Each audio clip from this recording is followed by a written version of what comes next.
Hello, my friends. This is Lynda Lippin, and welcome to the Pilates Goddess podcast.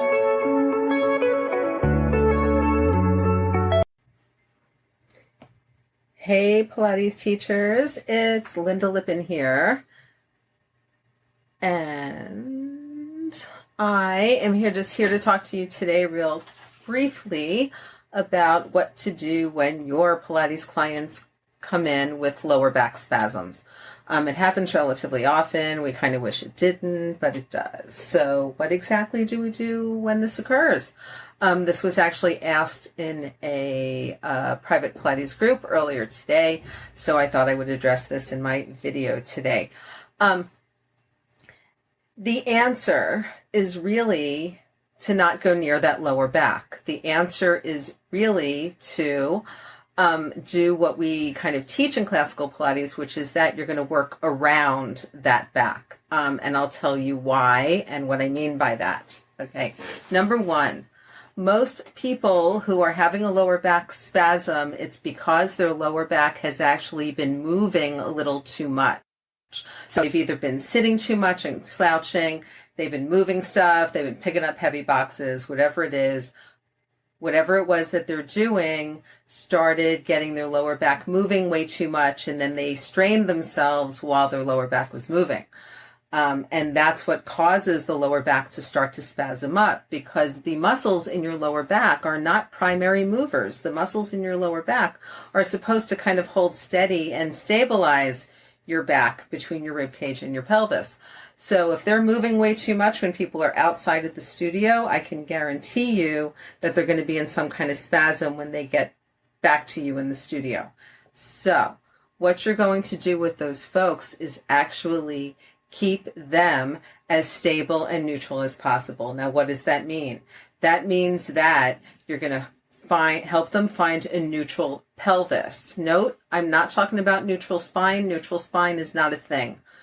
Spine curves look different on everybody. My 70-year-old client with severe scoliosis, her neutral looks very different from mine, and from most of my clients. So neutral spine, I don't go near. Neutral pelvis, we can define when the hip bones and the pubic bones are in the same horizontal plane.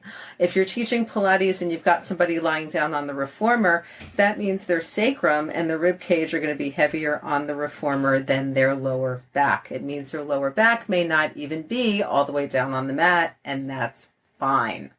So when these folks come in, for me, what I start to do is I work them in that neutral pelvis. I help them find it. I help them breathe there. And then we do some of the basic work where you're not moving your back, right? We do some footwork. We can do some 100, even if they need to keep their head down. We can do some leg circles and frog, not short spine. We can do some coordination, possibly keeping the head down. By then, things might be a little bit better. But what you don't want to do is go right into stretching that lower back. Thanks guys, stretching that lower back is not going to help. Okay, we're not there to help them stretch and lengthen the lower back. I can tell you right now that if a lower back is in spasm, it's not going to release and stretch when they're in the Pilates studio. And frankly, people don't need so much lower back stretching anyway, which is why they're getting the spasms in the first place. Always remember the pelvis and the lower back should be stable and not move so much. Most of the movement we have in our backs is in the rib cage and in the neck, in that upper back, not the lower. So as Pilates teachers, we kind of need to get out of this place of always thinking that if somebody's tight somewhere, we automatically must stretch it or lengthen it. So if you get your clients really moving, get them stable. Don't worry about stretching the back. Just worry about them breathing, staying stable, and moving without pain. What you're going to find is those clients' backs by the end of the session are going to feel better. And they're going to feel better precisely because you got the muscles around that area to start to activate, right? So if you've got somebody in a neutral pelvis and you've got them doing footwork on the reformer and suddenly they're getting good differentiated movement at the hip and they're getting some great leg work, they're getting some great ab work. Maybe they're doing a little bit of flexion and extension with the upper back only, and with the neck. And so again, that pelvis is staying stable. Those abdominals are kicking in a little bit. Maybe that quadratus in the back starts to let go a little. And if you keep all of that going, if you keep that stability of the pelvis, keep the breath going, then ultimately those lower back muscles are going to just find a resting length and they're going to stay there. It's important that all of the other muscles get working. So I encourage my folks who are in lower back spasm to not only do footwork, not only do leg circles and frog, but to even look at things like chest expansion, to look at things like pull straps and T, but without a whole lot of spine hyperextension.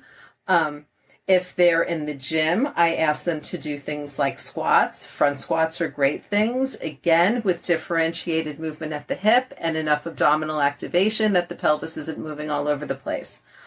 People in back spasm do not need back stretching. They do not need back lengthening. That's not what they need from us as Pilates and fitness professionals, right? What they need is a focused, structured approach to at least stabilizing the pelvis, the lower back, and the torso so that they can walk out of the studio and perhaps even be able to sit and stand comfortably for the rest of their days, okay? Other considerations here, again, I'm talking about your classic kind of fit client who comes in and is having a lower back spasm that day. If the lower back spasms continue, those folks need to go see somebody. They could have a disc herniation. They could just have a torque in their pelvis that just needs to be released. There's all sorts of stuff they might need, but it's not our job as the Pilates and fitness professionals to diagnose them or attempt to treat them. That's not what we do. I mean, you guys who know me know that I work with people in pain and dysfunction all the time. But I don't pretend to diagnose their pain. And I work with them on what I know to be true about movement and fitness, which is that if they get a stable pelvis, if they start to get the rib cage moving a little more, if they really start to strengthen their deep abdominal muscles, their obliques, they really start to strengthen their leg muscles, the full leg, inner, outer, front, and back, so everything's working. They get strong glutes and strong abductors, and the back muscles start to strengthen, as well as everything else, that those folks are going to be able to go out and function in the world better. And in fact, they do, so it works. And in fact, in my back, that works as well. So from me, earlier this week, I took a few Pilates classes. I had clients who were away. I never have time, and I was actually able to take class. Now, if you don't know me, I'll let you know that I've got some sacroiliac instability, probably a disc herniation or two, but I don't worry about it.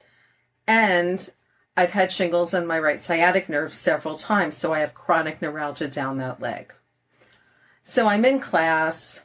We get to short spine. I do short spine. It feels okay at that moment. So I said to myself, awesome, this feels great. I love that exercise. But within 15 hours of doing the short spines, my lower back and my right hip started to really, really hurt. I could feel it right in my sacroiliac joint. I started having nerve pain. I had to take Neurontin. It wasn't pretty. And what I realized is that generally for my body, for my back right now, I teach short spine all the time to my clients. I can't do it. I just can't. Getting into that position with that deep abdominal work totally overstretches and destabilizes my sacroiliac joint in a way that right now in my 50s takes me at least 2 or 3 days of rest and gabapentin or Neurontin to feel better from. And that's not something that I'm willing to deal with anymore. So sometimes people will say to me, well, can't you strengthen yourself and be able to do it? You want to know something? There's minimally 500 exercises plus modifications and variations within the Pilates system. There are tons of exercises that help strengthen me in a way that don't hurt me and that help me feel better. Most of those exercises at this point in my life are exercises that involve stabilizing my pelvis and not moving my spine so much, except in flat, in a little bit of hyperextension, and in upper back flexion, but not so much in the lower back. At this point in time, short spine, rolling like a ball, all of those at the end of the day put me into pain pretty much within 12 to 15 hours of doing them. Now, if that's my body, okay, and I'm fit, I lift weights, I do kettlebells, I do Pilates, I run around. But with my injury history, if those exercises are doing that to my body on a day when I start out feeling okay, what do we think those exercises are going to do to a client who is already coming in spasm? I can tell you what they're going to do. They're going to make that client spasm even more. So again, people come in, they're having that lower back spasm. Keep them, Romana used to say, bad back, keep flat. And she didn't mean compressed, shove the lower back down, posterior pelvic tilt flat. She meant heavy sacrum, neutral, long spine. Can we breathe? Maybe a little, and that's extension, right? Not hyperextension, but extension.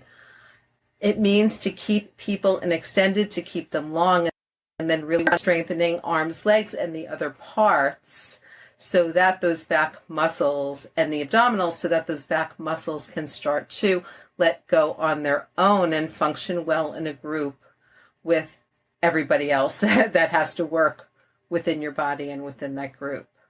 Okay? So, short answer, those clients come in with back spasms. Are you stretching their lower backs? You are not.